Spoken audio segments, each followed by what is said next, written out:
Bonsoir, tout le monde. Avant toute chose, je tiens à faire quand même la reconnaissance territoriale. Dans son travail de promotion et de défense des droits humains pour tous et toutes, la Ligue des droits et libertés considère qu'il est essentiel de sensibiliser les populations allochtones aux enjeux liés au racisme et au colonialisme et d'être solidaire avec les peuples autochtones dans leur lutte pour leur droit à l'autodétermination. C'est pourquoi nous tenons à reconnaître que nous sommes ici en territoire autochtone non cédé. Ce territoire nommé Tiohtià:ke, Montréal, est historiquement connu comme un lieu de vie et de rassemblement pour plusieurs peuples autochtones, notamment la nation Kanien'kehá:ka, et une population autochtone diversifiée y habite également aujourd'hui. Nous honorons, respectons et reconnaissons ces nations qui n'ont jamais cédé leurs droits ni leur autorité souveraine sur les terres et les eaux sur lesquelles nous nous réunissons aujourd'hui. Donc, avant de vous faire mes quelques remarques introductives, je vais quand même vous dire un peu qui je suis. Donc, je m'appelle Alexandre Petitclerc, je suis récemment le nouveau président de la Ligue des droits et libertés. Donc, le nom juste ici, ce n'est pas moi, mais dans les pas de Dominique, mine de rien. Euh, je suis très heureux, en fait, de vous voir rassemblés ici. Et pour ceux qui nous écoutent en ligne dans un moment ultérieur, merci aussi d'être là. Je suis donc ravi de vous accueillir ce soir pour un moment particulièrement important et symbolique. C'est le lancement de l'ouvrage Défendre les libertés civiles à l'ère de la sécurité nationale et de la guerre au terrorisme, qui marque également le 20e anniversaire de la Coalition pour la surveillance internationale des libertés civiles, que vous connaissez peut-être mieux sous son acronyme anglais ICLMG. Nous sommes ici ce soir pour souligner donc le travail essentiel qui a été réalisé par la coalition depuis sa fondation en 2002. Elle est composée de 46 organisations membres, dont la Ligue des droits et libertés. La coalition s'est illustrée comme un acteur incontournable dans la défense de nos libertés civiles dans un contexte de plus en plus marqué par des préoccupations liées à la sécurité nationale et à la lutte contre le terrorisme. La coalition a joué un rôle clé dans la lutte pour la protection des libertés civiles dans un moment où le monde basculait dans ce que je me permets d'appeler une forme de panique sécuritaire. Donc, l'ouvrage qui est lancé ce soir retrace non seulement les actions qui ont été menées au cours des 2 dernières décennies, mais offre aussi une réflexion profonde sur les défis à venir. Puis donc, impératif de reconnaître que la protection des libertés civiles dans un contexte, euh, en fait, dans un environnement où la sécurité nationale est souvent mise en avant, reste un enjeu complexe et crucial. La voix de la coalition est donc plus que jamais nécessaire pour rappeler que les injonctions à la sécurité ne peuvent justifier la mise en place de mesures qui entravent les droits et libertés garantis par nos chartes. D'ailleurs, je pense qu'il est important de réaffirmer à quel point les enjeux qui étaient d'actualité il y a une vingtaine d'années demeurent centraux aujourd'hui. La capacité de surveillance des États s'est développée de manière fulgurante et est devenue beaucoup plus difficile à contrôler. On peut penser aux téléphones intelligents, aux réseaux sociaux notamment, qui offrent des possibilités encore plus grandes pour la surveillance des populations et la mise à mal de certains droits et libertés, comme la liberté d'expression et la protection de la vie privée. Cette montée des discours sécuritaires ne se limite pas seulement à la surveillance étatique, mais affecte aussi directement beaucoup de communautés. Certains groupes subissent depuis quelque temps des contre-coups d'un discours de plus en plus fort sur ce qu'on nomme l'ingérence étrangère. Si l'idée n'est pas nouvelle, donc l'ingérence d'un État sur les activités d'un autre se produit constamment et à des niveaux multiples, surtout dans un monde mondialisé, le concept d'ingérence étrangère justifie ou légitimise une augmentation de la méfiance et de la discrimination envers certains groupes. On peut penser aux communautés chinoises ou aux communautés indiennes du Canada qui subissent depuis quelques années une montée des discours hostiles envers elles. Je crois que je crois que la conversation, pardon, de ce soir permettra de faire le pont entre les préoccupations de la coalition que la coalition avait il y a une vingtaine d'années et les défis qui se présentent à nous dans un monde plus connecté que jamais. La Ligue des droits et libertés est heureuse de pouvoir collaborer avec l'ICLMG depuis le début et nous avons la chance de pouvoir compter sur l'expertise et le dévouement des membres de cette coalition. Je tiens à remercier donc toutes les militantes et tous les militants qui ont non seulement permis la publication de l'ouvrage pour lequel nous sommes réunis, mais aussi surtout pour l'engagement depuis une vingtaine d'années. Donc, merci à vous. Je veux aussi prendre le temps de remercier les panélistes qui nous honorent de leur présence et de leurs mots ce soir. Mei Chiu, Tim McSorley, juste ici à ma gauche, et Dominique Péchard, que vous allez voir apparaître à la caméra pour ceux qui sont en ligne. Je vais pas vous les présenter en détail parce que je vais laisser l'honneur à notre animatrice, Madame Martine Éloi, qui est une militante de longue date à la Coalition et à la Ligue des droits et libertés, Puis pour aussi, je te remercie, Martine, pour ton travail et ton engagement indéfectible. Donc, merci. Je vous souhaite une excellente soirée.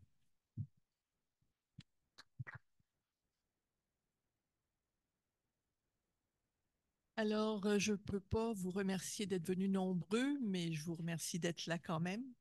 Et bon, je vais remercier Alexandre Petitclerc, président de la Ligue, pour son mot d'ouverture et pour le soutien indéfectible que la Ligue a accordé à la Coalition pour la surveillance internationale des libertés civiles.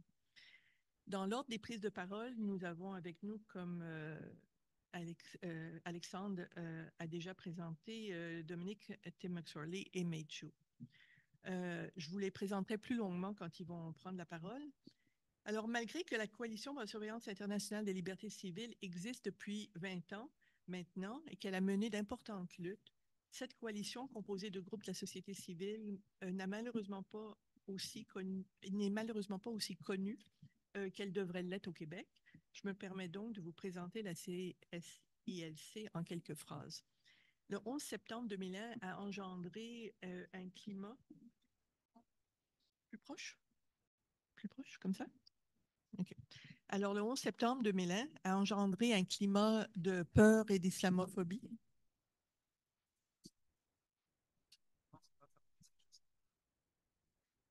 Comme ça, est-ce que c'est mieux? Bon, parfait. Alors, le 11 septembre 2001 a engendré un climat de peur et d'islamophobie qui a d'ailleurs été savamment entretenu par les gouvernements. Sous prétexte de sécurité nationale et de mener la guerre au terrorisme, les gouvernements se sont empressés de profiter du climat de peur et de l'entretenir pour introduire une série de mesures liberticides qui conféreraient à la police et aux bureaucrates des pouvoirs sans précédent, depuis la loi des mesures de guerre en 1970. La coalition voulait demeurer vigilante pour s'assurer que de tels pouvoirs ne soient pas utilisés pour décourager la contestation et l'expression de divergences politiques. Rappelons-nous qu'à l'époque, des groupes comme les groupes contre les OGM et des militants de groupes pour la défense des animaux se retrouvaient sur la liste d'organisations et ou d'individus terroristes de la GRC. C'est dans ce climat qu'une trentaine de groupes représentant un éventail assez imposant de la société civile canadienne et québécoise, des ONG, des églises, des syndicats, des groupes de défense des droits humains, ainsi que des groupes représentant des communautés immigrantes et réfugiées, se sont réunis en octobre 2002 pour fonder la Coalition pour la surveillance internationale des libertés civiles. L'objectif était donc de surveiller l'application des lois antiterroristes et leur impact, de sensibiliser le public et de voir comment, ensemble, on pourrait freiner la mise en place de mesures gouvernementales qui portent gravement atteinte à nos droits au nom de la sécurité nationale et de la guerre au terrorisme, des projets de loi qui remettaient en question des éléments aussi fondamentaux que la présomption d'innocence, des projets de loi qui reconnaissaient le soupçon comme motif valable pour imposer des sanctions à un individu sans que preuve ait été faite hors de tout doute raisonnable, des services de renseignement qui n'hésitaient pas à transmettre des supposées preuves obtenues sous la torture. Donc, sans plus tarder, je vais passer la parole. Chaque panéliste fera une présentation d'une quinzaine de minutes, suivie de questions de clarification. Puis, après les interventions des trois panélistes, nous aurons une période d'échange ouverte avec tous et toutes. Donc, je vais présenter Dominique. Dominique Péchard est membre fondateur et depuis 2012 coprésident de la Coalition pour la surveillance internationale des libertés civiles. Il a aussi été président de la Ligue des droits et libertés de 2007 à 2015 et il est actuellement membre du comité des surveillances des populations, l'intelligence artificielle et des droits humains à la Ligue. Il a prononcé de nombreuses conférences au Québec sur des questions liées à la prolifération des mesures de surveillance et de contrôle des populations, ainsi que sur des mesures dites antiterroristes qui portent gravement atteinte aux droits. Dominique va vous parler de certaines des luttes importantes menées durant cette période. Donc, à toi, Dominique. Merci, Martine. Alors, bon, la première intervention majeure qui a donné le ton à toutes les positions ultérieures de la Coalition pour la surveillance internationale des libertés civiles, que je vais appeler la coalition dorénavant pour être plus succinct, fut le rapport intitulé Dans l'ombre de la loi. Il était soumis par la coalition en mars 2003 en réponse au premier rapport annuel de Justice Canada sur l'application de la loi antiterroriste. Le rapport soulignait une série de préoccupations fondamentales concernant la soi-disant guerre au terrorisme lancée au lendemain du 11 septembre 2001. Premièrement, l'introduction de la criminalité terroriste dans le Code criminel canadien. La coalition a souligné à juste titre que les actes terroristes étaient déjà qualifiés de crimes et que la définition large et imprécise de ce qui constitue le terrorisme pouvait viser une série d'activités de dissidence politique n'ayant rien à voir avec le terrorisme. Deuxièmement, l'argument de sécurité nationale, entre guillemets, utilisé pour priver des personnes de leur liberté et du droit à connaître les preuves, entre guillemets, retenues contre elles, un déni du droit à une procédure régulière et à un procès équitable. Troisièmement, l'association du terrorisme à l'islam qui a conduit au profilage racial de toute une communauté. Quatrièmement, les pouvoirs de surveillance accordés aux agences de police et de sécurité et la constitution de vastes banques de données sans possibilité de corriger les erreurs. Cinquièmement, les accords sur le partage d'informations avec les États-Unis sans aucun contrôle quant à l'utilisation de ces informations. Et finalement, l'absence de contrôle et d'imputabilité sur l'utilisation de ces nouveaux pouvoirs extraordinaires. Comme on va le voir, les événements de ces 20 dernières années ont démontré que les préoccupations de la coalition étaient pleinement fondées. On ne peut pas faire l'histoire de la coalition sans parler de l'affaire Maher Arar. Maher Arar est ce citoyen canadien arrêté à New York en 2002 au retour d'un voyage de visite de sa famille en Tunisie et envoyé en Syrie par la CIA où il a été torturé dans le cadre du programme états-unien de restitution. Au cours de l'année suivante, la coalition et ses membres ont soutenu sa conjointe, Monia Mazig, dans une campagne acharnée pour le rapatriement de son mari. Après le retour de Maher Arar au Canada, à l'automne 2003, la coalition a mobilisé pour la tenue d'une enquête publique sur les événements ayant conduit à la restitution de Maher Arar. Et en janvier 2004, le gouvernement libéral a créé une commission d'enquête chargée d'examiner les actions des responsables canadiens relativement à l'affaire Arar. La coalition a obtenu le statut d'intervenant auprès de la commission et au cours des 2 années suivantes, nous avons participé à l'ensemble du processus. La commission Arar a révélé que Maher Arar avait été déporté par les autorités des États-Unis sur la base de simples soupçons sans fondement transmis par la GRC. De surcroît, le Service canadien de renseignement et de sécurité, le SRS, ainsi que la Gendarmerie royale du Canada, au lieu de reconnaître leur erreur, avaient agi pour diffuser en sous-main aux médias de fausses informations sur Maher Arar afin de bloquer son retour au Canada. L'affaire Arar a été marquante pour la société canadienne et pour la coalition. Elle a révélé à la population les dangers et dérives auxquels pouvait mener la soi-disant guerre au terrorisme et la duplicité dont pouvaient être capables les agences de sécurité nationale. Pour la coalition, elle a représenté un baptême du feu qui a assis sa crédibilité dans l'arène publique. Dans leur présentation finale à la commission, nos avocats, Feu Warren Allman et Maître Denis Barrette de la Ligue des droits et libertés, ont proposé un mécanisme détaillé de plainte et d'examen qui couvrirait les activités de sécurité nationale de l'ensemble des agences et corps policiers. Depuis 2006, la coalition a fait campagne sans relâche pour la mise en œuvre d'un mécanisme d'examen pour tous les organismes de sécurité nationale. Le gouvernement a finalement répondu à cette demande en créant l'Office de surveillance des activités en matière de sécurité nationale et de renseignement lors de l'adoption du projet de loi C-59 en 2019. Maher Arar n'est pas un cas isolé. L'enquête sur l'affaire Arar a révélé que 3 autres Canadiens, Abdullah Al-Maki, Ahmad Abou Al-Mati et Mouyen Noureddin, avaient également été détenus et torturés en Syrie et en Égypte avec la complicité de responsables canadiens. Une des mesures mises en place en 2007 par le gouvernement canadien, en imitation du gouvernement des États-Unis, a été une liste de personnes interdites de vol. En vertu de cette mesure, des personnes se retrouvent sur une liste secrète qui les force à subir un contrôle spécial lorsqu'elles prennent l'avion et, dans certains cas, à se voir carrément refuser d'embarquer. Le gouvernement a toujours refusé de dévoiler le nombre de personnes sur la liste. Les personnes visées ne l'apprennent qu'au moment de prendre l'avion et ne peuvent savoir, pour motif de sécurité nationale encore une fois, pourquoi elles sont sur cette liste d'interdits de vol. C'est une des mesures antiterroristes les plus kafkaesques. Les homonymes des personnes sur la liste se trouvent également prises dans les mailles de ce système et des enfants aussi jeunes qu'1 an se sont retrouvés interdits de vol. La coalition s'oppose à la liste canadienne des personnes interdites de vol depuis sa création. Au fil du temps, nous avons documenté les problèmes majeurs de ce système, notamment l'absence de procédures d'appel équitable, l'échange d'informations non réglementées avec des entités étrangères, pouvant conduire à des abus, la violation des droits fondamentaux et le profilage racial, religieux et politique. Nous l'avons fait grâce à des projets de recherche tels que celui sur les contrôles frontaliers et les atteintes à la liberté et aux droits des voyageurs et voyageuses. Nous avons soulevé la question lors de rencontres avec des députés et des ministres et nous l'avons mis en exergue dans de nombreux exposés législatifs présentés au Parlement.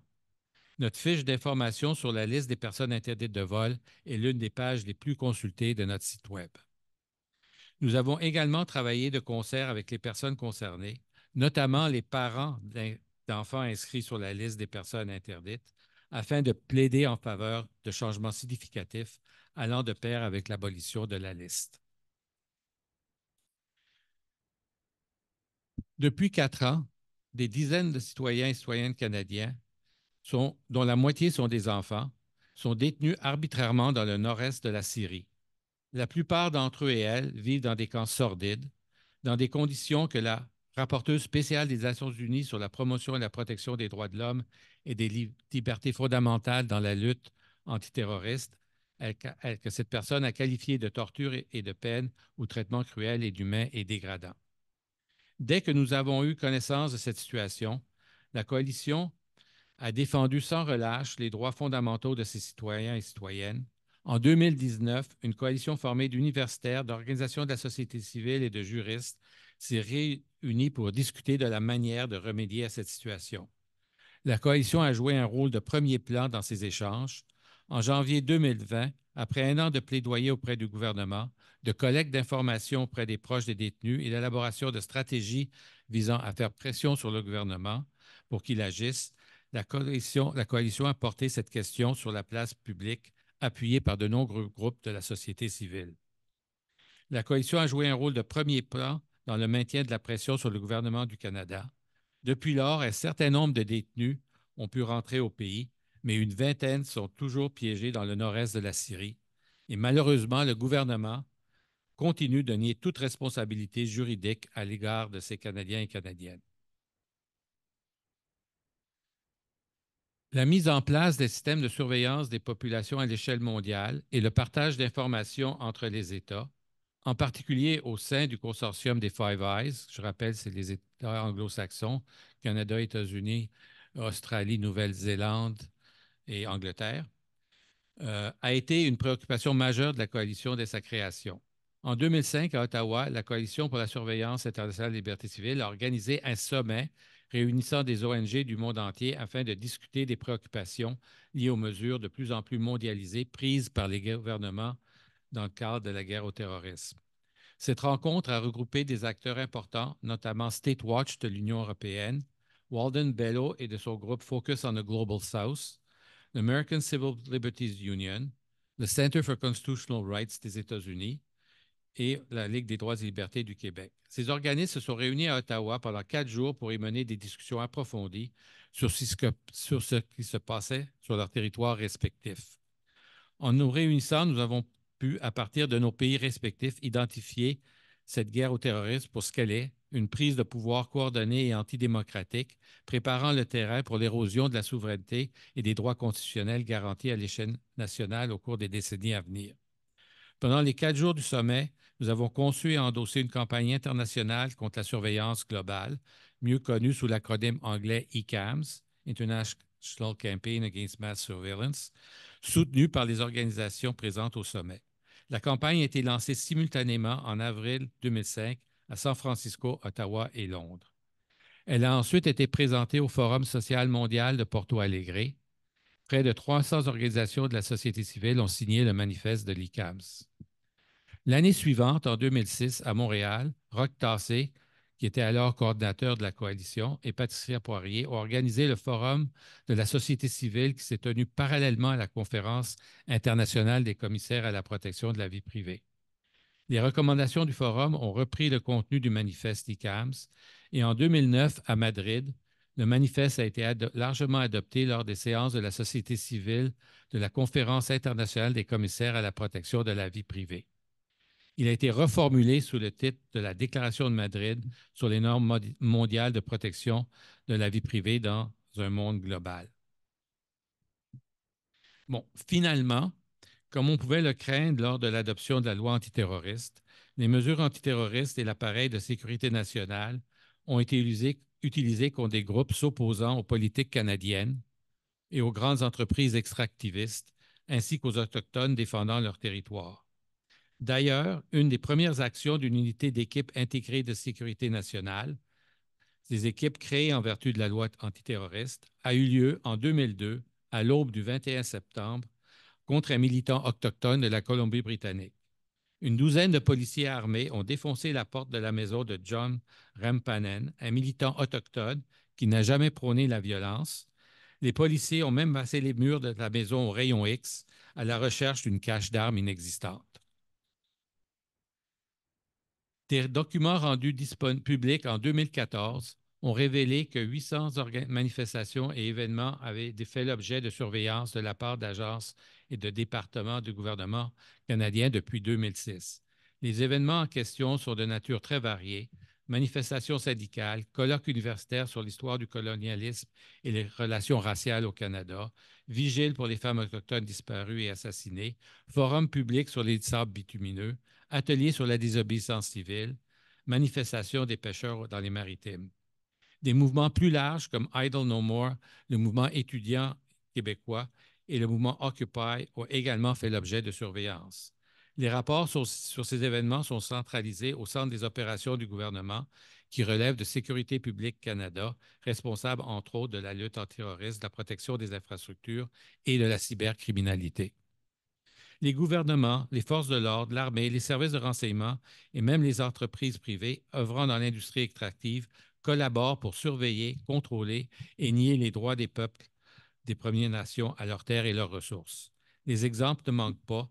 La société Trans Mountain emploie des agents de sécurité et des agents de la GRC à la retraite et travaille directement avec le groupe d'intervention pour la sécurité de la collectivité et de l'industrie de la GRC. La GRC a espionné les Premières Nations opposées à l'oléoduc Northern Gateway d'Enbridge, s'appuyant sur des rapports de l'industrie. L'échange de renseignements sur les Premières Nations entre les GRC et les entreprises du secteur de l'énergie est pratique courante. Alors, j'ai fait survol de certains des dossiers dont la coalition s'est occupée. Je n'ai évidemment pas pu faire le tour. Je vous invite à lire la publication qu'on lance aujourd'hui pour avoir une vision encore plus complète du travail.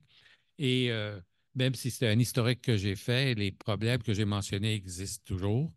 Évidemment, les pouvoirs des agences, mais la liste d'interdiction de vol, les personnes détenues en Syrie, la surveillance dont je viens de parler. Donc, le travail de la coalition est loin d'être terminé. Merci, Dominique. Alors, Dominique vient de nous parler d'un certain nombre de mesures qui ont été introduites suite au 11 septembre sous prétexte de la guerre au terrorisme. Comme il vient de nous dire, ce n'est pas par simple intérêt historique qu'on lui a demandé de parler de ça ce soir. C'est parce que beaucoup de ces mesures liberticides sont encore présentes et encore en vigueur aujourd'hui, et d'autres mesures sont mises en place dans le contexte d'une nouvelle guerre froide. De plus, le projet du gouvernement de contrer, les projets en fait de gouvernement sur la table en ce moment ouvrent la porte à la criminalisation de la dissidence et est porteur d'atteinte aux libertés, par exemple en faisant taire les voix critiques d'Israël ou les voix pro-palestiniennes. Alors, sans plus tarder, je vous présente Tim McClorley. Tim est coordonnateur national de la Coalition pour la surveillance internationale des libertés civiles depuis 2016. Suivant ses études en journalisme et en sciences politiques à l'Université Concordia à Montréal, Il a partagé son temps entre le travail médiatique et la justice sociale, et généralement en combinant les deux. Il a notamment été coordonnateur national de la coalition Voices, qu'on connaît ici sous le nom Pas de démocratie sans voix, et pour le droit à la dissidence et à la liberté d'expression au Canada pendant les années du gouvernement Harper. Depuis qu'il est en poste, Tim a fait un important travail sur la colline parlementaire à Ottawa. Il a joué un rôle important dans la mise en place de plusieurs coalitions canadiennes sur des enjeux de sécurité nationale portant atteinte aux droits et libertés. Donc, Tim va nous parler maintenant de ce qui se trame actuellement dans les projets de loi au fédéral, notamment le projet de loi C-70 sur l'ingérence étrangère. Alors, à toi, Tim. Merci beaucoup, Martine, et merci, Dominique et Maï, d'être ici ce soir. Et merci beaucoup, Alexandre, pour ton introduction tantôt. Et merci à tous et toutes dans la salle ce soir. J'aimerais aussi remercier l'équipe de la Ligue des droits et libertés d'avoir organisé ce lancement. La Ligue est membre de la CSCLC depuis le début et reste un des membres les plus actifs et central à notre travail et à nos succès. C'est un vrai plaisir d'être ici ce soir pour parler de notre travail et pour partager notre publication « Défendre les libertés civiles à l'ère de la sécurité nationale et de la guerre au terrorisme ». Dominique vient de faire un excellent survol de plusieurs des enjeux clés auxquels nous avons fait face au cours des 20 dernières années. Plusieurs d'entre eux étaient associés de proche avec la soi-disant guerre au terrorisme, déclenchée suivant les attaques du 11 septembre 2001. Comme l'a expliqué Dominique, elle a donné naissance à de nouvelles lois antiterroristes et une expansion sans précédent des agences de sécurité nationale, entraînant une augmentation de la surveillance, du profilage racial, religieux et politique, touchant principalement les musulmans et musulmanes et les personnes racisées au Canada, des contrôles stricts aux frontières, la criminalisation de la dissidence, et l'utilisation des preuves secrètes dans les salles d'audience à huis clos. On entend rarement maintenant le gouvernement et les médias parler de la guerre au terrorisme. Au lieu, on utilise des termes comme l'extrémisme, la radicalisation, l'ingérence étrangère et le contenu préjudiciable en ligne. Mais l'appareil antiterroriste et ses immenses pouvoirs sont toujours là. Ils sont réaffectés, mais continuent de poser les mêmes problèmes fondamentaux. Les changements de langage masquent également le fait que, comme nous continuons à le voir, les communautés racisées, y compris les communautés musulmanes, continuent à subir les conséquences de ces pouvoirs malgré les assurances du gouvernement. Au cours des prochaines minutes, j'aimerais vous faire part de certaines des questions auxquelles nous sommes actuellement confrontés et de la manière dont elles continuent à représenter une expansion, sous un autre nom, de ce que nous avons dénoncé et combattu dès notre création en 2002. En janvier 2017, le Canada et le Québec ont subi la plus importante attaque terroriste de leur histoire récente, l'assassinat de 6 fidèles, laissant 5 autres avec blessures graves à la Grande Mosquée du Québec. Cette attaque raciste et islamophobe par un homme blanc a choqué le public et rendu claire la menace de la violence motivée par le suprémacisme blanc. Cette attaque est survenue après des années de désinformation par les politiciens, des journalistes et des soi-disant experts, affirmant que la communauté musulmane posait une menace terroriste au public. Mais l'attentat le plus meurtrier, motivé par des considérations politiques, a été perpétré par un jeune homme blanc qui croyait que tous les musulmans étaient des terroristes et ne devaient pas vivre dans son pays. Malgré la croissance bien documentée des organisations d'extrême droite et de la suprémacisme blanc au Canada et aux États-Unis, entre le milieu et la fin des années 2000, les services de renseignement continuent de se concentrer sur la menace terroriste dite islamiste, ignorant tout le reste. En 2016, le rapport de la Sécurité publique Canada sur les menaces terroristes pesant sur le Canada ne mentionnait pas une seule organisation d'extrême droite, se concentrant presque exclusivement sur le terrorisme prétendant d'agir au nom de l'islam ou basé dans des pays à majorité musulmane. Dans les années suivantes, sous pression, les gouvernements se sont engagés à lutter contre cette violence suprémaciste. Sauf une de leurs solutions était de donner de nouvelles ressources et de nouveaux mandats aux agences de sécurité nationale et en renforçant les lois qui avaient ciblé et contribué à attiser la peur des musulmans au Canada. En 2021, une autre tragédie s'est produite lorsqu'un jeune homme blanc a foncé avec sa voiture sur la famille Afzal qui marchait sur le trottoir à London, en Ontario, tuant 4 membres et en blessant un. Dans la foulée, le gouvernement s'est à nouveau engagé à lutter contre la violence des suprémacistes blancs en recourant à des pouvoirs controversés en matière de sécurité nationale. Au cours de cette période, un outil privilégié a été la liste des entités terroristes. Depuis sa création, cette liste a été décriée comme violant les droits en raison de son utilisation des informations secrètes et de sa nature discrétionnaire. Le gouvernement décide qui mérite d'être placé sur la liste et il est pratiquement impossible d'en être retiré. Pendant les 2 premières décennies, la liste s'est concentrée presque exclusivement sur des organisations dites terroristes islamistes.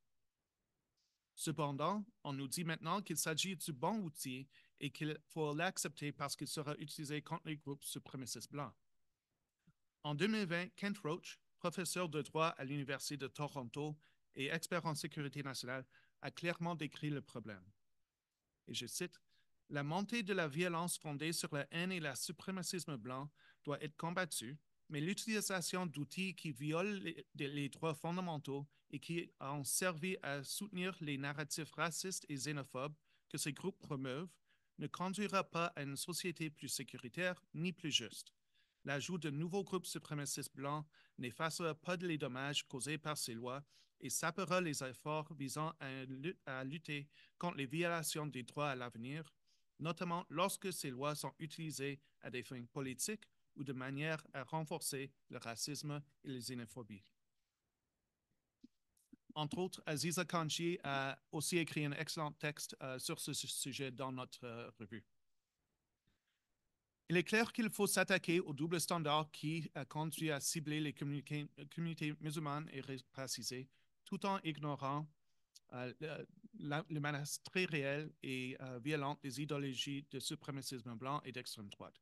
Mais au lieu d'utiliser cette situation comme une excuse pour renforcer et étendre les pouvoirs antiterroristes qui causent tant de tort, elle devrait au contraire nous donner l'occasion de remettre en question leur impact et de repenser notre approche à la sécurité nationale et de la protection de toutes les personnes au Québec et au Canada.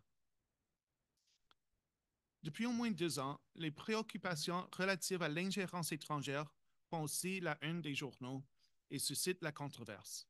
Lorsque cette question a été soulevée pour la première fois, il n'était pas évident pour nous à la coalition de nous impliquer. Elle semblait loin des questions du terrorisme, surtout si on concentre sur l'ingérence électorale, l'espionnage et la désinformation. Puis, en décembre 2023, le gouvernement a lancé une consultation et il est devenu évident que le soi-disant ingérence étrangère allait être utilisée pour étendre et renforcer les pouvoirs antiterroristes et de sécurité nationale. Certains de ces pouvoirs n'étaient même pas directement liés à la lutte contre l'ingérence étrangère, ou étaient des pouvoirs que des agences comme le Service canadien de renseignement de sécurité, SCRS, essayaient d'acquérir depuis des années en vain, en partie grâce à nos efforts de plaidoyer. Nous avons fait part de ces préoccupations par écrit et de multiples rencontres avec des représentants et représentantes des agences de renseignement et de sécurité publique Canada. Mais ces pouvoirs ont tout de même été inclus dans le projet de loi C-66, la loi relative à la lutte contre l'ingérence étrangère qui a découlé de la consultation. Par exemple, C-70, maintenant loi depuis juin dernier, a établi de nouveaux pouvoirs de mandat moins restrictifs pour le SCRS afin qu'il puisse effectuer les fouilles ponctuelles d'appareils ou collecter secrètement des informations à l'étranger. Ces pouvoirs devront être approuvés par les tribunaux à huis clos, mais ils font face à un encadrement beaucoup moins strict que les pouvoirs antérieurs du SCRS en matière de mandat. Il s'agit d'une récompense pour le SCRS qui, depuis des années, contrevient aux exigences des mandats existants, notamment en montant aux tribunaux afin d'obtenir plus facilement les mandats. Un enquêteur indépendant a même constaté que la SRS considérait les mandats comme un mal nécessaire et non comme un aspect essentiel du processus visant à assurer le contrôle judiciaire de ses activités secrètes. Ces mêmes pouvoirs de mandat étaient prévus en 2021 dans le cadre de la proposition initiale du gouvernement sur les préjudices en ligne, mais le tollé suscité par cette proposition a incité le gouvernement à le retirer. Ceci n'est qu'une partie des nombreux pouvoirs accordés au SCRS dans la nouvelle loi qui ne sont que marginalement liés à la lutte contre l'ingérence étrangère et qui seront utilisés de manière qui va bien au-delà de l'ingérence étrangère et qui aura des répercussions significatives sur la vie privée et d'autres droits fondamentaux. Deuxièmement, l'utilisation de preuves secrètes et de tribunaux à huis clos est devenue normalisée de petit à petit. Avec la liste des personnes intégrées de vol, comme en parlait Dominique, la liste des entités terroristes, le régime de certificat de sécurité, etc. Est-ce que c'est... Ah, OK. Mais si tu... Okay. Cela fait des années que le gouvernement cherche à faciliter ce type de procédure. Est-ce que les gens peuvent m'entendre? Il va s'arrêter, je pense. OK, là, c'est petit. Non, c'est comme ça. Je vais attendre. Ah, peut-être ça... Ça, c'est fini. Là. Ça a fini? OK.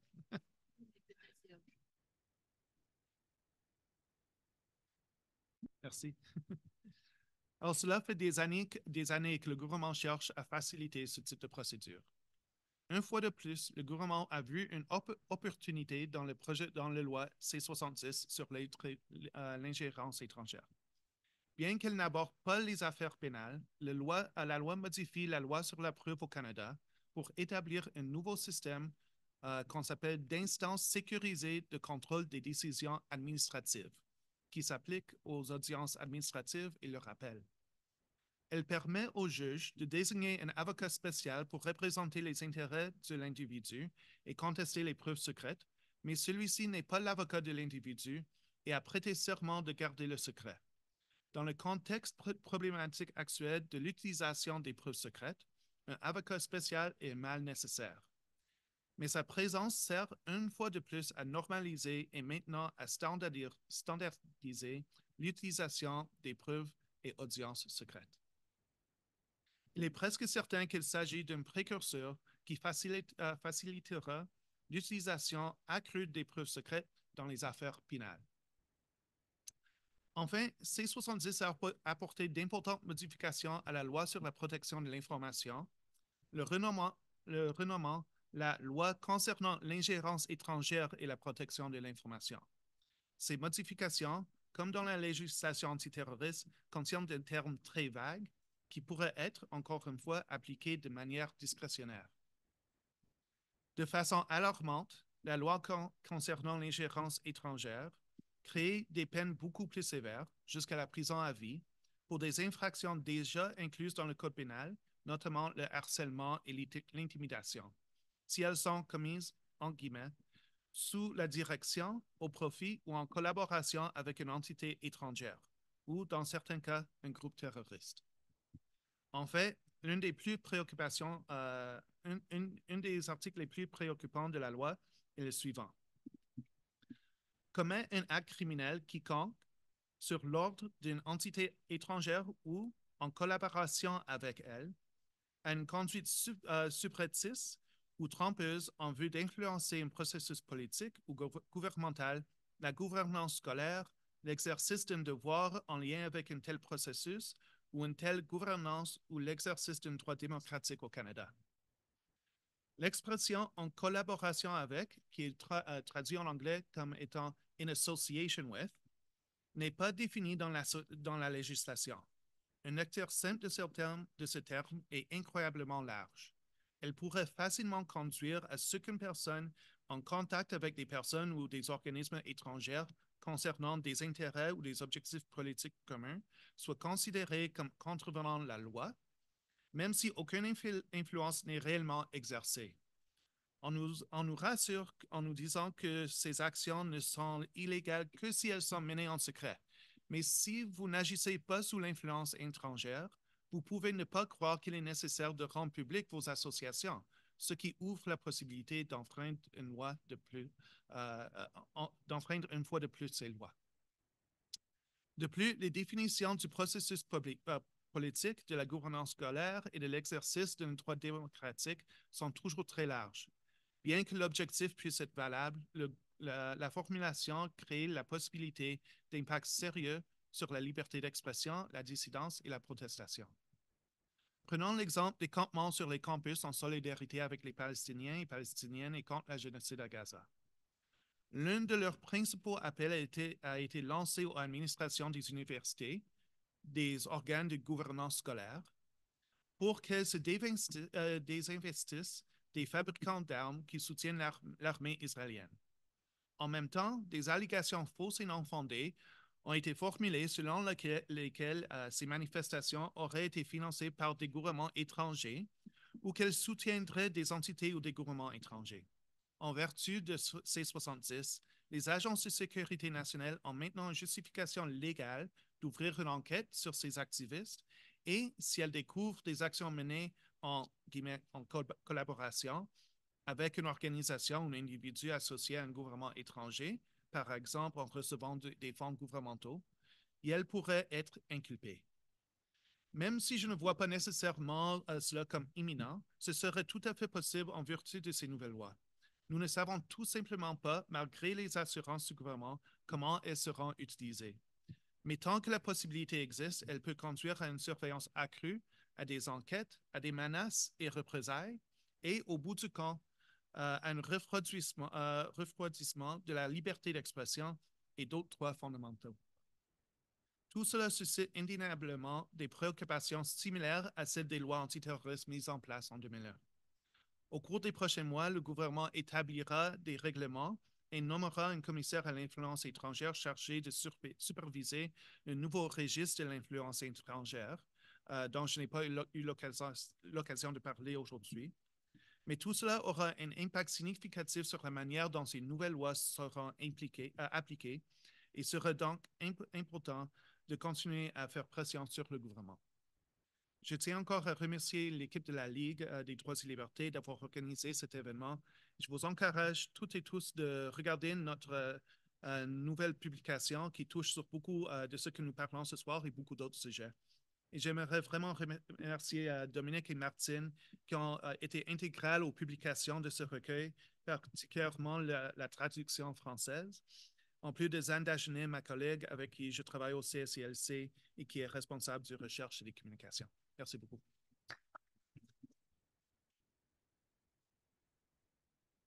Merci beaucoup, Tim.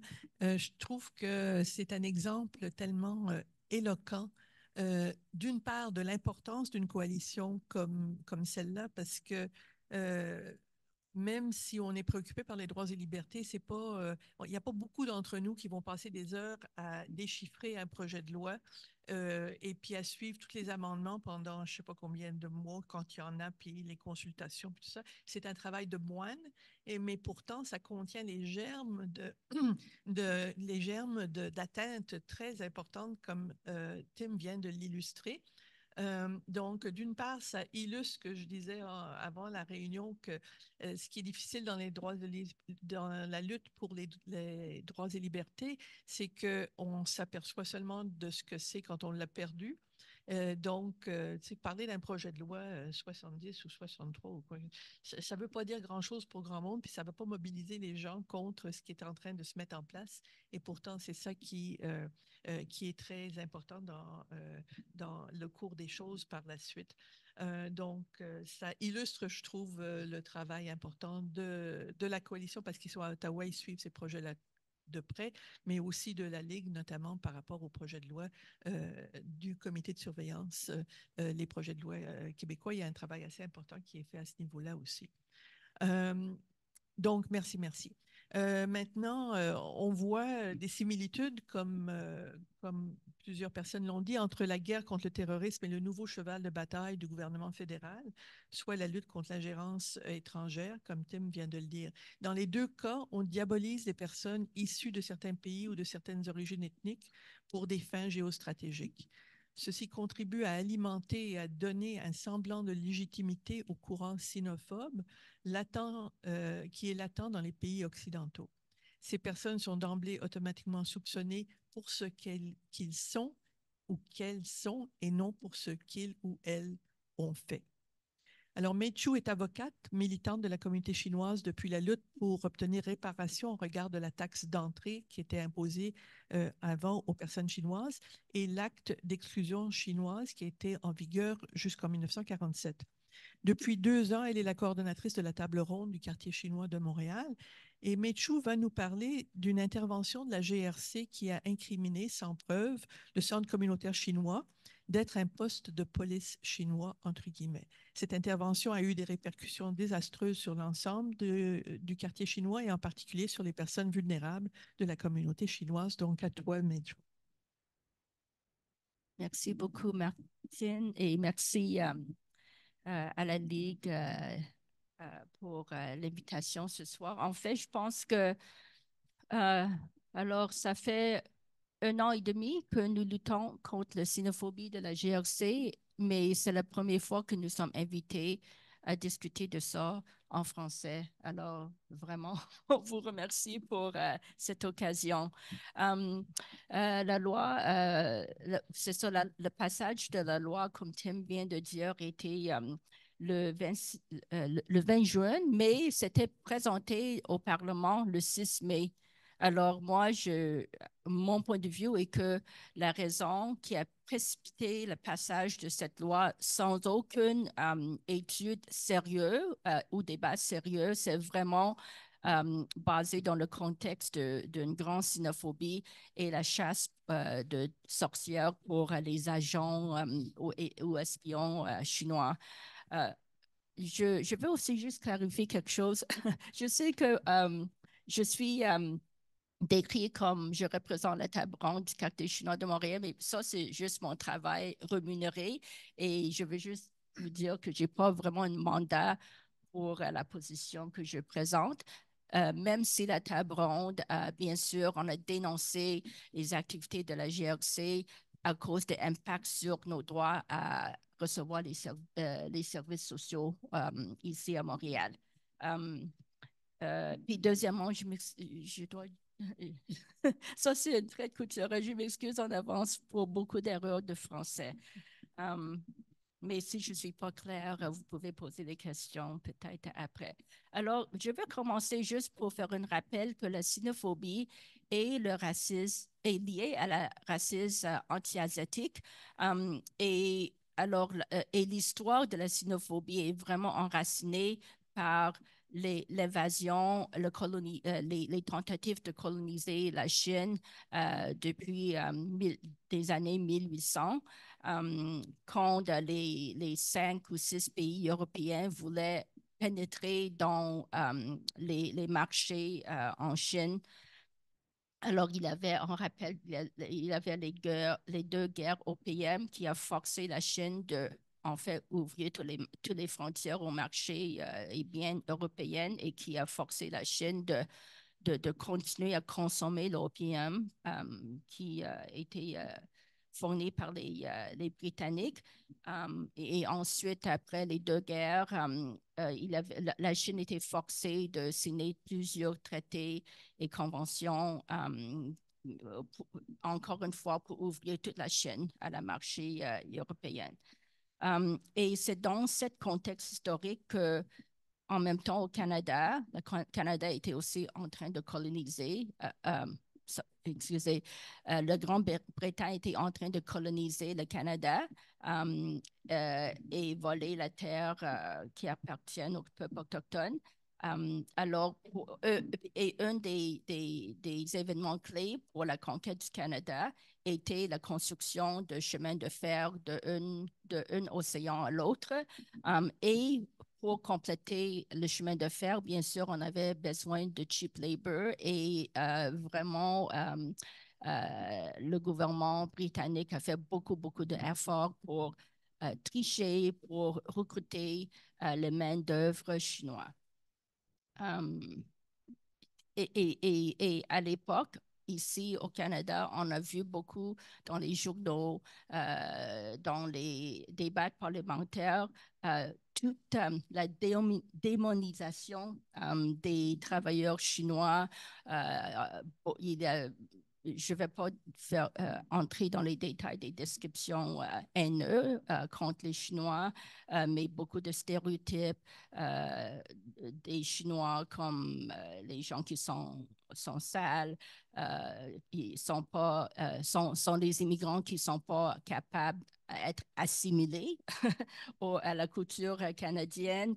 Il avait la peur que si on laisse une entrée, on va perdre contrôle de nos frontières, etc., etc. Alors, la première taxe d'entrée, qui était une taxe d'immigration imposée seulement aux immigrants chinois, bien sûr, était passée en 1885 quand le chemin de fer était complété. Et comme Martine a dit, cette taxe a augmenté progressivement jusqu'à 1923 quand c'était remplacé avec l'acte d'exclusion. Alors, il n'y avait plus de taxe d'entrée, mais il n'y a plus de Chinois qui étaient autorisés à immigrer au Canada, sauf certaines rares exceptions. Et moi, je veux juste mentionner qu'à l'époque, même toutes ces démarches, les législations anti-chinois étaient appuyées par la classe politique autant que les syndicats. Alors, moi, je veux juste préciser que malheureusement, quand on parle de racisme, il n'y a pas un secteur de mouvements sociaux ou population ou secteur social qui pourrait exempter de racisme. Et je sais que ça, ce n'est pas une position populaire parce que je sais que, par exemple, il y a des gens qui pensent qu'il ne faut pas parler de racisme parce que ça divise la gauche. Sauf que si on ne parle pas, c'est nous, les minorités, qui souffrent pour cet consensus de gauche.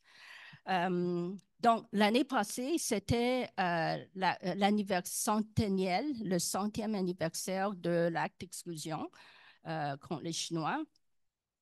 Et je vais juste aussi rappeler qu'en 1923, quand l'acte d'exclusion a passé, les Chinois qui étaient légalement autorisés d'être au Canada devaient s'inscrire pour empêcher la déportation. Alors maintenant, on revient à une autre obligation modernisée qui oblige certaines inscriptions. Sinon, on peut risquer, comme Tim a dit, les pénalités pourraient être très, très sévères. Donc, sur une époque plus moderne, la vague anti-chinois ou antiraciste chinois, le plus moderne forme était commencé avec Trump. Quand il était au pouvoir, il a vraiment fait tout possible pour provoquer une guerre commerciale avec la Chine. Et bon, je ne vais pas entrer dans la discussion de Meng Wanzhou, mais c'est dans tous ces contextes qu'au Canada, on a commencé de chercher preuves d'ingérence étrangère et vraiment depuis 4-5 ans, des politiciens d'origine chinoise, les chercheurs, les organismes communautaires, les étudiants étaient vraiment ciblés par des autorités. Je donne un exemple. Par exemple, il y a un étudiant, quelqu'un qui a fait une demande pour un permis d'études. Un juge de la Cour fédérale a trouvé que cet demandeur pourrait pourrait pratiquer une espèce d'espionnage non traditionnel. Alors, c'est-à-dire que c'est un monsieur qui voulait étudier un aspect de santé publique, comment faire, en anglais, c'était quoi? a point of care, comment prendre soin des patients.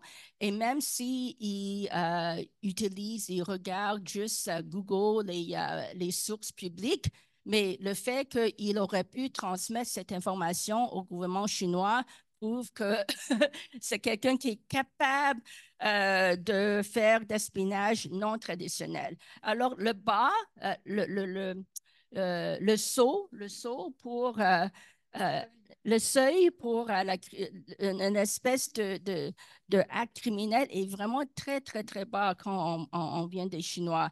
Il y a des gens qui été accusés de vol de secrets, secrets professionnels ou secrets euh, commercial. En tout cas, il y a plein de monde qui ont reçu des accusations criminelles et à la fin, les juges ont suspendu les procédures parce qu'après des mois et des mois, et dans un cas des années, il n'y avait aucune preuve. Et c'est pour cela que c'est dangereux parce que quand on parle de la preuve secrète, pour l'instant, les autorités accusent quelqu'un, mais ils sont zéro preuve. Alors, puis entre-temps, ça a causé beaucoup de dommages. C'est ça. Donc, pour revenir à nos contextes, nos cas d'études actuels, depuis le 9 mars de l'année passée, quand les GRC ont confirmé auprès des médias qu'il était en train d'enquêter sur 2 organismes communautaires comme des présumés postes de police. En fait, on était tellement, même si dans le contexte, on savait que des choses, il y a des choses qui arrivent, on était, pour dire la vérité, on n'était pas prêts quand c'est arrivé chez nous, comme à nos portes. Puis pour la directrice de ces organismes communautaires, c'était littéralement à sa porte à 7 heures du matin, le 9 mars, quand les gens, le midi avec les caméras, ont cogné sur sa porte pour demander une entrevue pour poser des questions. Est-ce que vous êtes un espion chinois? L'effet de gel était immédiat parce que vraiment, personne, même moi, quand les médias m'ont appelé, personne ne savait quoi dire. Tout le monde avait peur, vraiment. Et parce que on ne savait pas si on dit quelque chose, est-ce que ça veut dire, si on ne dénonce pas, par exemple, les organismes communautaires, est-ce que ça veut dire que le GRC va enquêter sur moi? Il y a aussi beaucoup de confusion. C'est quoi un poste de police chinois? Qu'est-ce que ça veut dire? C'est pas dans le code criminel. Puis jusqu'à aujourd'hui, on ne connaît pas c'est quoi. L'organisme communautaire devait, même maintenant, engager un avocat pour les défendre publiquement et défendre le fait qu'ils ont défendu leurs droits fondamentaux à la présomption d'innocence, à connaître à la liberté d'expression, à la liberté d'association, etc. Ensuite, devant la communauté qui commence à mobiliser, 1 mois plus tard, le GRC a dit « Ah, oui, on a réussi à fermer tous les postes de police chinois au Canada. » Cette matin-là, quand on a lu des nouvelles, les organismes communautaires m'ont appelé. Mais qu'est-ce qu'ils disent? On est encore là. Pourquoi ils disent que nous sommes fermés? Donc, on devait retourner sur la place publique pour dire, ben, on n'est pas fermé. Oui, on a coupé ou réduit beaucoup nos opérations, mais on est encore ouvert. Et par la suite, le GRC a dit, OK, oui, on a mis fin aux activités criminelles dans ces postes de police chinois.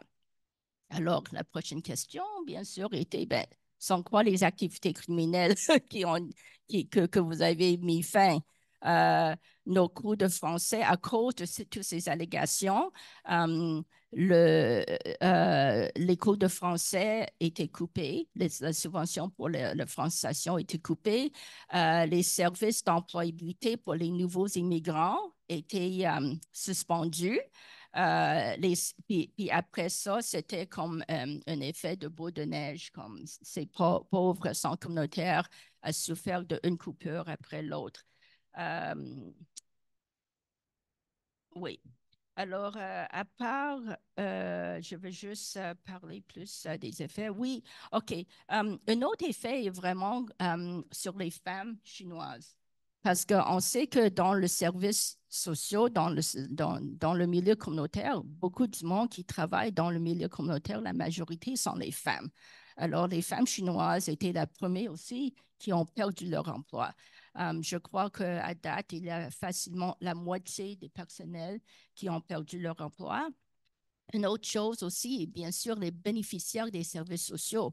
La majorité des femmes qui suivaient les cours de français, qui cherchent, par exemple, de soutien pour les problèmes familiaux comme la violence conjugale, des services pour les aînés sont beaucoup, dont c'est ça, beaucoup des clientèles de ces organismes communautaires sont les femmes chinoises. Alors, le coupure de services a eu l'effet que beaucoup de ces femmes chinoises n'ont plus de services. Il y avait la division aussi qui était sémée à l'intérieur de la communauté. À cause des allégations de la GRC qui, jusqu'à maintenant, sont pas détaillées du tout, clarifiées, il y a des gens qui ont besoin d'aide et qui s'empêchent d'aller chercher l'aide après les organismes communautaires. Je veux aussi dire que les deux organismes les deux organismes qui sont attaqués par le GRC sont nos deux seuls centres communautaires chinois dans tout le Québec. Il y en a un à Montréal, il y en a un à la Rive-Sud. Alors, si ces deux ne fonctionnent pas, ça veut dire qu'il n'y a plus de recours pour les Chinois qui ont besoin de services sociaux. Je vois que Martine va m'arrêter bientôt. Est-ce que je peux avoir une minute pour terminer? OK, je m'excuse, mais c'est parce que c'est un long drame et qui est en cours. On a presque on a aussi l'organisme à Montréal est propriétaire de leur propre immeuble. Excuse-moi. Et encore une fois, à cause de tout le problème financier, leur hypothèque n'était pas renouvelée. Alors, juste pour sauver cet immeuble, 9 membres de la communauté étaient obligés de hypothéquer leur propre maison pour pouvoir payer la banque, juste pour comme, garder les services en opération, comme minimalement. Alors, c'est ça. Moi, j'avais une petite une petite critique sur les médias qui a joué aussi un rôle important pour endommager notre réputation, mais peut-être on peut passer à la période des questions. Merci, May. Avant de passer à une période de questions, je vais transmettre quelques informations et quelques remerciements mérités. Alors, je vous rappelle en terminant que la Coalition pour la surveillance internationale des libertés civiles est en fait une sorte d'OBNL, sans subvention gouvernementale par contre, composée d'organisations de groupes de la société civile canadienne et québécoise préoccupées par l'effritement des droits humains et en particulier depuis les 2 dernières décennies. Le travail de l'ICMLG est entièrement soutenu par la contribution de ses groupes membres et si vous partagez nos inquiétudes face au recul des droits, on vous invite donc à soutenir coalition et de faire un don, si possible, en visitant leur site. Alors, essentiellement, vous pouvez taper dans Google iclmg.ca et quand vous arrivez sur le site, vous cliquez sur Français, puis vous avez le site en français. Et aussi soutenir, évidemment, la Ligue des droits et libertés. Vous pouvez le faire en visitant le site liguedesdroits.ca. Si vous représentez un groupe ou une organisation, on vous invite à devenir membre de cette coalition, la Coalition pour la surveillance, ainsi que de la Ligue des droits et libertés, évidemment.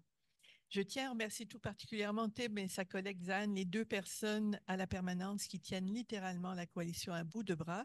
Les deux effectuent un travail colossal. N'oubliez pas de laisser vos coordonnées si vous voulez recevoir l'infolettre de la Ligue ou de la l'ICMLG. À l'entrée, il y a une feuille, puis vous cochez laquelle des deux infolettes ou les deux, si vous voulez recevoir les deux. Je remercie Alexandre Petitclerc et je salue le travail important de la Ligue des droits et libertés sur les questions de surveillance et sur les projets de loi liberticides. Et merci, ce travail de l'ombre, comme je disais tout à l'heure, est essentiel à la préservation d'une société de droit. Merci à Dominique pour son engagement à la coalition depuis des années et plus particulièrement en tant que coprésident. Merci à May qui, par son intervention, nous a permis de saisir un peu plus les effets désastreux de la loi soi-disant de lutte contre l'ingérence étrangère et d'entrevoir plus concrètement l'impact que celle-ci peut avoir au quotidien dans différentes communautés. Alors, voilà pour mes mots de remerciement. Puis s'il y en a qui ont des questions, des commentaires suite aux interventions, ce serait le moment.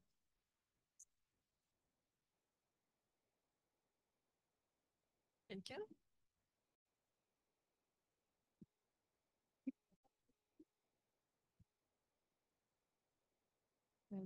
Je me demande, est-ce qu'on entend dans lui? Oui. Mais je me demandais si vous voulez nous parler des critiques des médias, que tu n'avais pas manqué de temps pour nous en parler. Oui, merci beaucoup. Je voulais quand je pense que c'est Journal de Montréal qui a comme broke the news, mais sans aucune vraiment au début, sans aucun questionnement, presque tous les médias ont pris comme pour acquis que c'était vrai. Une accusation, ces accusations de la GRC devraient être vraies. Et en fait, on a fait une conférence de presse le 5 mai à l'intérieur de cette présumée poste de police chinois et on a vu que les journalistes, c'était la première fois qu'ils sont venus dans cet organisme communautaire parce que vraiment, avant ça, on a vu qu'ils n'avaient aucune idée. C'était juste poste de police chinois qui était dans leur tête, mais ils sont venus, puis ils ont vu les bureaux et voilà, ici c'est la salle de français, voilà, ici c'est la salle de danse pour les aînés, ici c'est pour les interventions privées.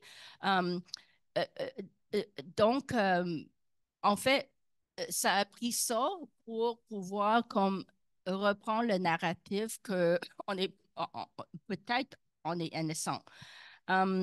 Il y a aussi des journalistes qui posent des questions sur pourquoi est-ce que vous recrutez autant d'informations sur vos clients?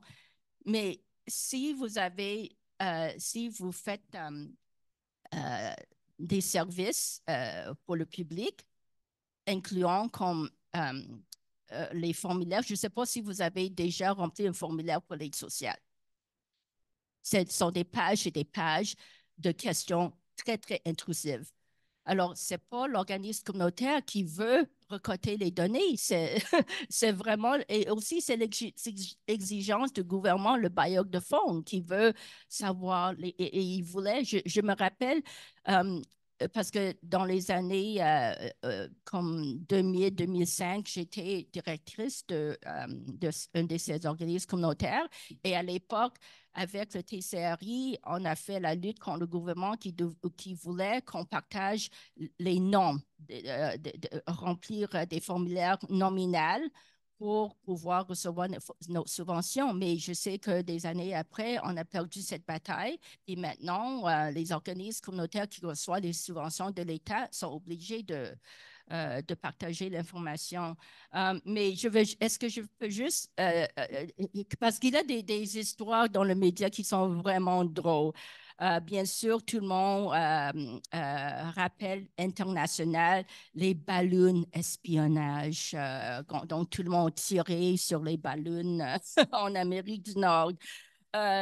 D'autres histoires drôles est que le gouvernement de Chinois a forcé une bibliothèque à Brossard à accepter un don de livres en 2016. Le gouvernement de Chinois espionne sur les Québécois parce que les caméras de surveillance à l'extérieur, il y a peut-être des morceaux qui sont fabriqués en Chine. Alors, puis finalement, il y a une dénonciation. C'est intéressant parce que quand nous sommes attaqués, comme pendant la pandémie, les attaques xénophobiques ou antiracisme, les Chinois antiracistes, c'était vraiment contre, par exemple, nos lieux de culte, les temples, les restaurants, nos commerces. Et maintenant, c'est nos institutions sociales et une autre institution qui est attaquée comme centre de propagande chinois. C'est une OSBL qui gère 2 immeubles pour les aînés, les aînés chinois. En tout cas, merci. Ben, s'il n'y a personne qui se pitch au micro, il y avait? Oui, alors vas-y.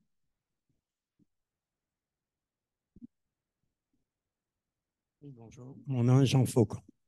Madame, j'ai été très touché par ce que vous avez annoncé, en tout cas, moi, des renseignements que c'était des organismes communautaires, finalement, qu'on visait, là, comme poste de police. Là. C'est sûr que c'est pas sorti des journaux. En tout cas, moi, je ne l'ai pas vu. Là.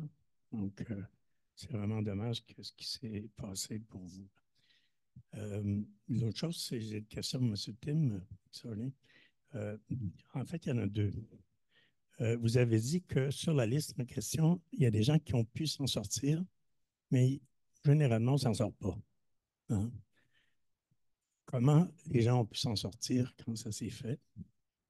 Puis, ma deuxième question, c'est que est-ce qu'il y a un lien entre la liste, cette liste-là de personnes qui pourraient être terroristes, là, et ce que Clairview a fait avec ce qu'ils ont vendu à une série d'entreprises, là, comme au niveau de la reconnaissance faciale? Est-ce qu'il y a un lien entre les deux? Okay. Non, mais merci pour les questions. Oui, mais en fait, pour la liste d'entités terroristes, c'est plutôt des organisations qui sont sur la liste. Et je ne sais pas s'il y a des organisations qui ont vraiment pu demander être retirées sur la liste. Il y a des fois où le gouvernement va refuser la liste et décider d'enlever des organisations. Mais je ne rappelle pas d'une organisation qui a pu demander de retirer de ce liste et avoir un succès. Plutôt pour la liste d'interdiction de vol, je sais qu'il y a un processus, il y a des gens qui sont, parce que ça c'est plutôt des individus, bien, seulement des individus, et c'est possible d'avoir son nom retiré de ce liste, et je sais qu'il y a des cas, pas beaucoup, parce que la plupart des gens ne sachent même pas qu'ils sont sur la liste.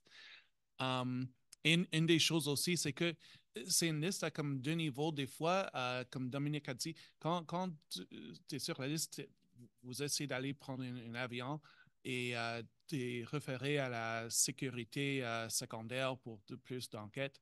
Ce n'est pas nécessaire que le gouvernement vous avertit que c'est à cause que vous êtes sur la liste. C'est juste si vous êtes interdit de prendre l'avion.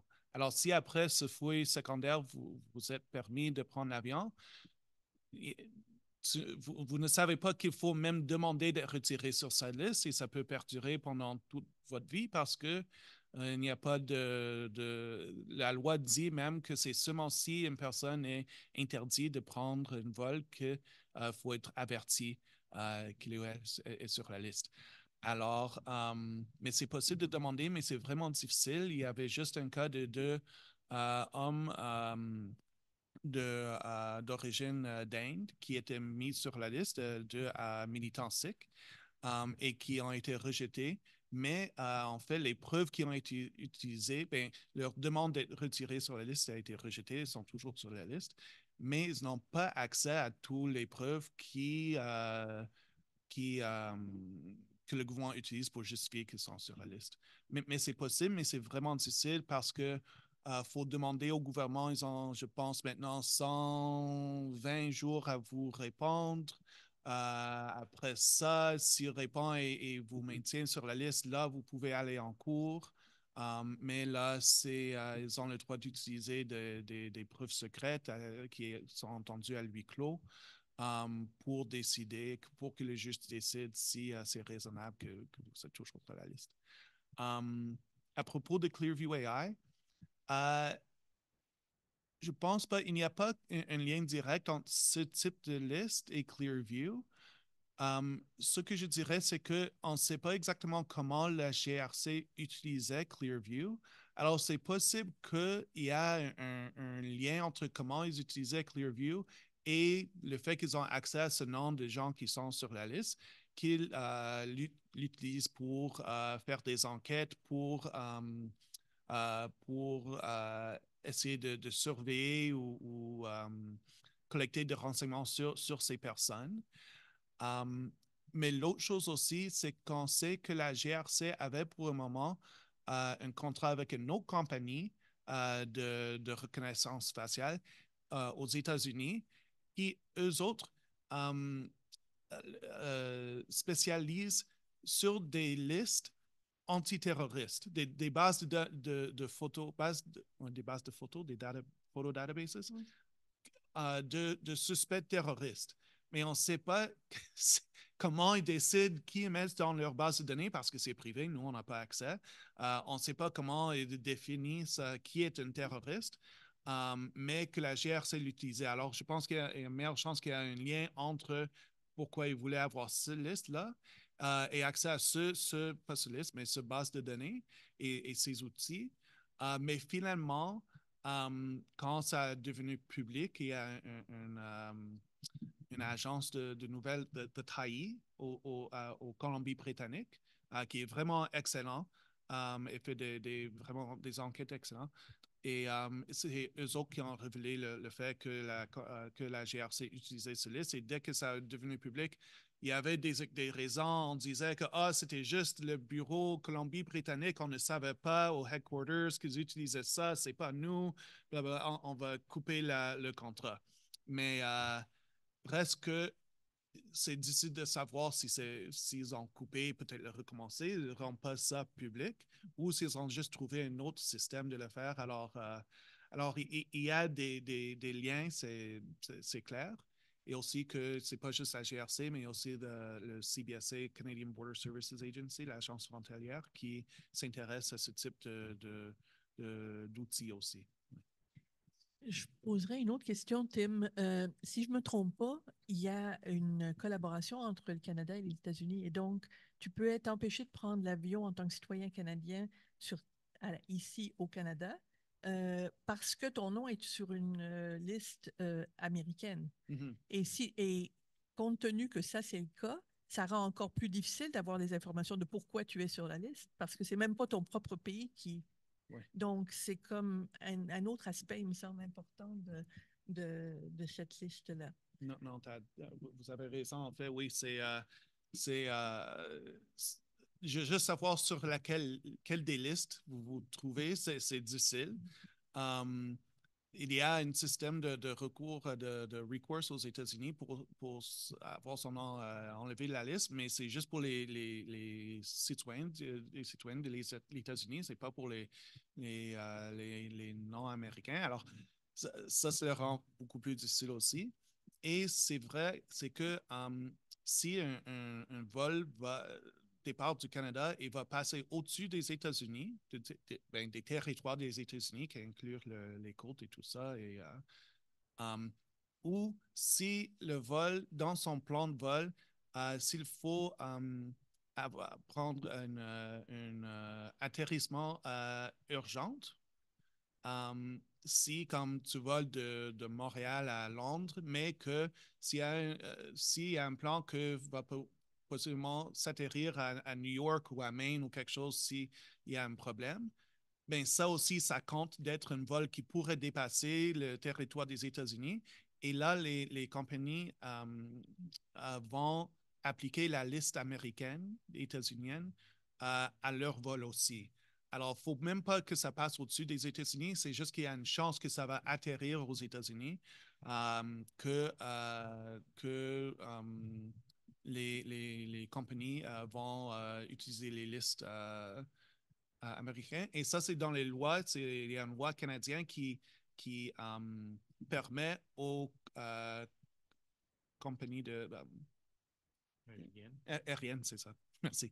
Aux compagnies aériennes, une exception pour partager l'information avec le gouvernement des États-Unis. Normalement, c'est pas légal, mais il y a une exception juste pour la liste d'interdiction de vol.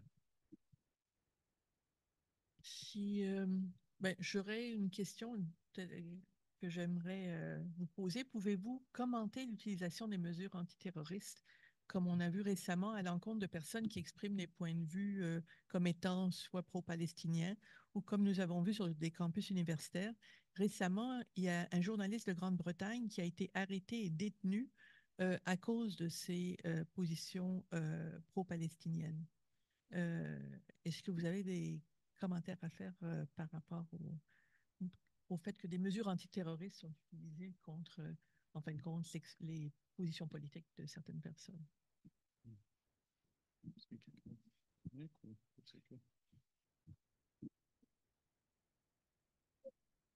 Et il faut noter, premièrement, que l'Angleterre, si on peut appeler ça être à l'avant-garde, est particulièrement à l'avant-garde dans la répression des mouvements contestataires, des mouvements en particulier comme Stop Oil ou Extinction Rebellion, où des gens qui ont fait des blocages de ponts ont été accusés et condamnés à des peines de prison, alors que c'était totalement pacifique.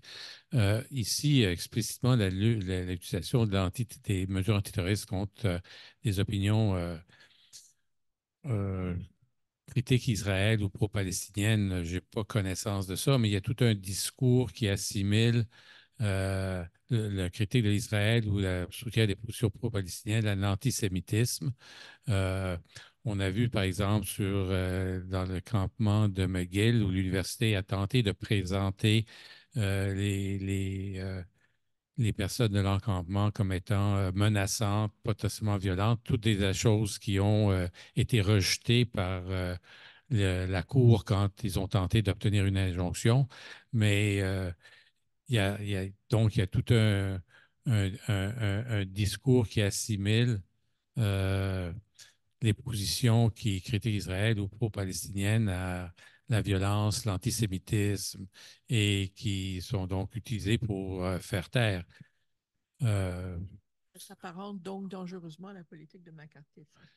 Oui, on peut dire qu'il y a un courant de style macartiste contre les positions qui critiquent Israël ou qui défendent les droits des Palestiniens. Merci. J'ai une autre question, si vous voulez. Suite au 11 septembre, on a assisté à une montée importante de l'islamophobie. Et la question s'adresse à Tim ou à Dominique, là, mais pouvez-vous nous parler du travail de la coalition en appui aux personnes aux prises avec l'islamophobie, parce que ça a été vraiment très important à la suite du 11 septembre. Comme Tim a mentionné tout à l'heure, c'était beaucoup des personnes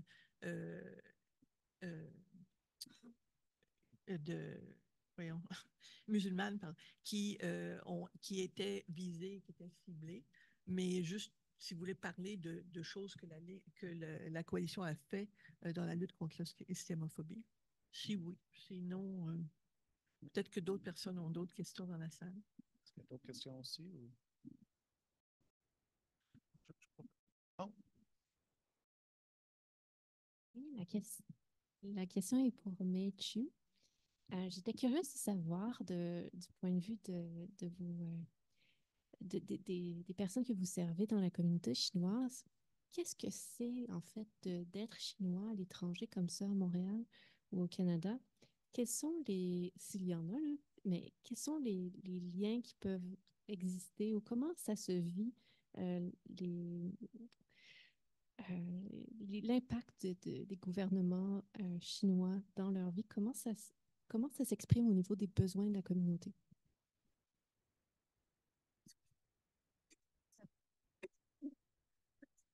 Ben, La communauté, excuse-moi, la communauté chinoise ici, c'est très divers. C'est comme toutes les autres communautés. Il y a des pro-taïwanais, pro-hongkongais, il y a des pro-PRC, Chine. Il y a des gens aussi, moi je pense que la majorité n'a aucun intérêt dans la politique étrangère non plus.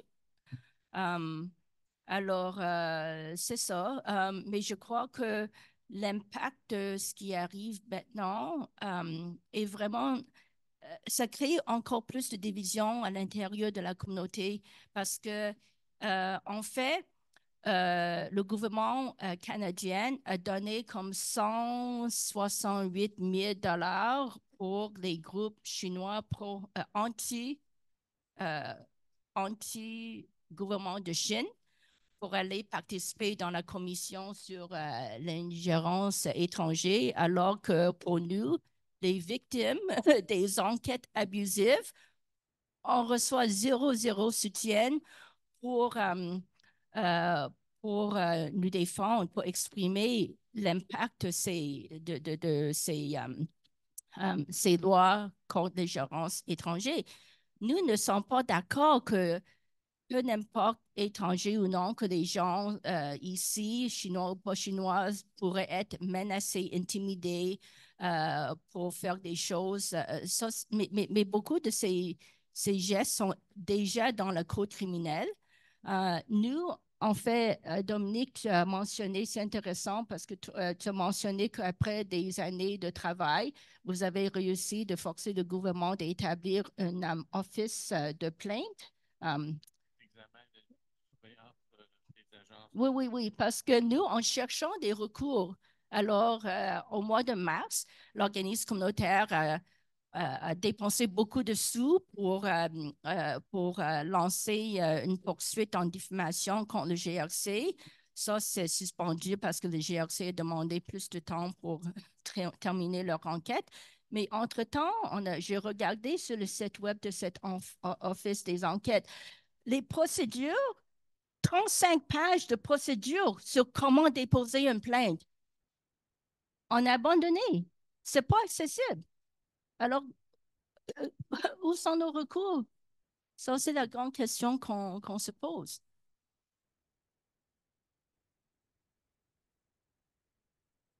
Oui, peut-être je pourrais. Je vais rajouter juste un peu à ce que vous avez dit, mais aussi je vais répondre à la question de Martine. Mais non, c'est clair, ces agences de surveillance et de plainte sont pas nécessairement le plus accessible au public. C'est pas clair comment ça fonctionne. On connaît des cas où que les gens ont soumis des plaintes contre la SCRS, entre autres. Qui prennent des années et des années à être décidées. Et finalement, quand les décisions sont rendues en secret aussi. Et ce n'est pas toujours clair ce qui peut être divulgué en public, même par les plaignants et plaignantes. Il y a un cas où c'est assez vieux, mais c'est des groupes écologistes à Colombie-Britannique qui ont soumis une plainte à cause de la surveillance illégale de la SCRS. Et qu'à la fin de tout, ils voulaient c'était l'ancien office d'examen de la SCRS. Il y avait un qui était juste visé sur la SCRS et pas sur les agences de sécurité en général, qui n'était pas. Ouais, c'était beaucoup plus. Il y avait beaucoup de problèmes, même plus que maintenant. Mais ils ont trouvé en faveur de la SCRS et on dit aux plaignants que vous ne pouvez même pas divulguer ce que vous avez dit comme dans vos plaidoyers pendant l'enquête, parce que c'était à huis clos. Et ça veut dire que même ce que vous avez dit, ça faut rester en secret. Alors, ça a pris des années, c'était en cours jusqu'à... Ben, en fait, ça continue. Mais il y avait finalement beaucoup de disclosure, je ne sais pas comment le dire en français en cours, de dévoilement de documents qui a vraiment mis beaucoup de lumière sur le fait qu'il y avait de la surveillance illégale. Mais ça continue dans les cours. Alors, je comprends, mais peut-être on pourra aussi parler de stratégie, peut-être, pour le faire. Mais juste aussi du côté de l'islamophobie, ben, de manière, on n'a pas beaucoup de ressources pour travailler sur des cas individuels. Alors, on essaie de la regarder de manière systémique. Et alors, beaucoup de nos recherches qu'on a fait est vraiment sur comment les lois sont appliquées d'une manière islamophobique ou raciste, comment fonctionne la profilage racial. Et je pointerai à un document, une partie de notre recherche en particulier, et c'est un rapport qu'on a sorti avec en 2021 à propos de comment l'Agence du revenu du Canada enquête les, les, c'est ça, les organisations de bienfaisance musulmane au Canada pour le financement du terrorisme. Et le fait que la plupart de ces organismes de bienfaisance qui ont été enquêtés et qui ont eu leur statut d'organisme de bienfaisance suspendu ou annulé, étaient des organisations musulmanes, mais qu'il n'y avait pas finalement, les accusations étaient d'être impliqués dans le financement du terrorisme, mais finalement, il n'y avait aucune preuve et que la suspension ou l'annulation était à cause pour des raisons administratives. Mais ce sont des raisons administratives que si c'était un autre type d'agence de bienfaisance, on sait qu'ils auraient peut-être eu un avertissement, peut-être une suspension, mais pas du même longueur que ces organismes et pas une annulation de leur statut. Alors, il y a vraiment une différence dans comment c'est traité. Et il y a aussi le fait qu'il y a ces accusations, mais jamais il y avait une poursuite criminelle pour le financement du terrorisme amené contre ces organisations. Et la plupart, ce sont des organisations qui travaillent dans les communautés ou qui font du travail humanitaire à l'étranger. Alors, avec ça, on a, à cause de notre rapport, ça a lancé une enquête à l'interne par l'Office du Ombudsperson. Ombudsperson en français. Ben, de l'Ombudsman pour l'ARC. Et aussi l'Office d'examen mène leur propre enquête, c'est toujours pas fini. Mais aussi des promesses du ministre de la Revenu national d'amener des modifications, des améliorations. On ne les a pas vues, on pousse toujours pour ça. Il y avait des petits changements, mais il y a au moins une réaction et on voit au moins on voit une diminution des nombres d'enquêtes et d'investigations des organismes de bienfaisance musulmane ou d'autres sur des bases assez floues de financer le terrorisme. Mais il y a toujours beaucoup plus à faire. Merci, Tim.